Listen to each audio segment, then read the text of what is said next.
to benefit bill off to red states. So joining us now to discuss is the Communications Director for Heritage Action for America, Noah Weinrich. Thanks for being here tonight, Noah. Thank you for having me, Kara. Great. So Heritage is launching a massive $1.2 million TV and digital ad campaign against House Democrats in opposition to these changes in SALT deductions. Which House Democrats are you going after and why?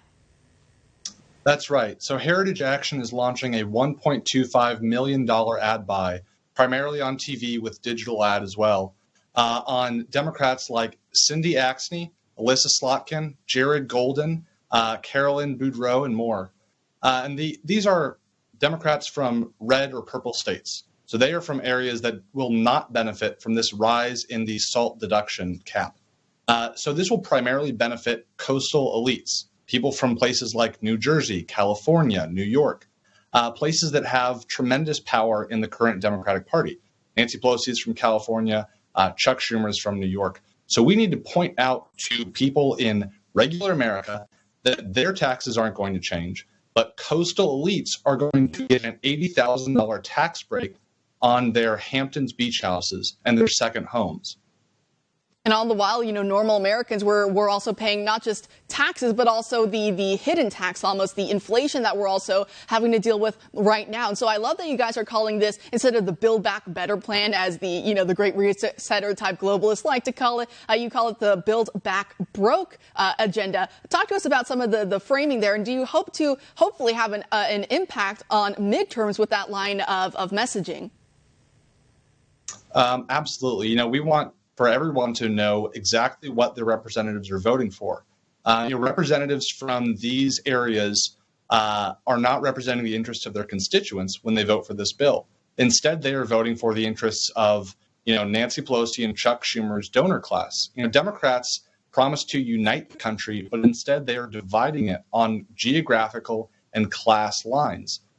They are making the middle class and the working class pay the price for this Build Back Broke plan, not only through higher inflation, but through higher taxes. They're doing tobacco taxes. They are taxing natural gas. So it's going to be more expensive to heat your homes this winter. It's going to be more expensive to buy your children Christmas presents.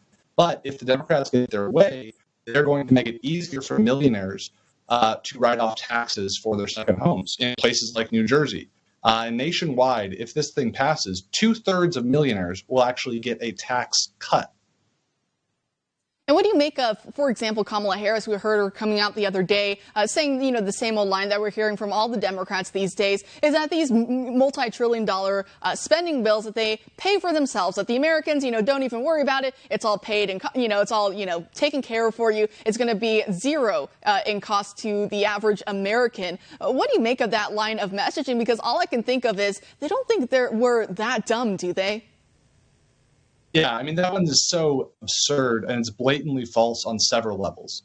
So what they're really saying is they're claiming that this is deficit neutral and it will not add to the deficit long term. And of course, we know that to be false. The CBO just an hour ago came out with a score that said this will add hundreds of billions to the deficit. But even if it were deficit neutral, then it would still have a serious price tag for the American people. It would have the price tag for those who are paying higher gas taxes to heat their home. It would cost middle-class taxpayers every time they go to the pump, every time they buy something from the store. That is the real cost. And on top of that, it is going to add to that deficit and cost future generations.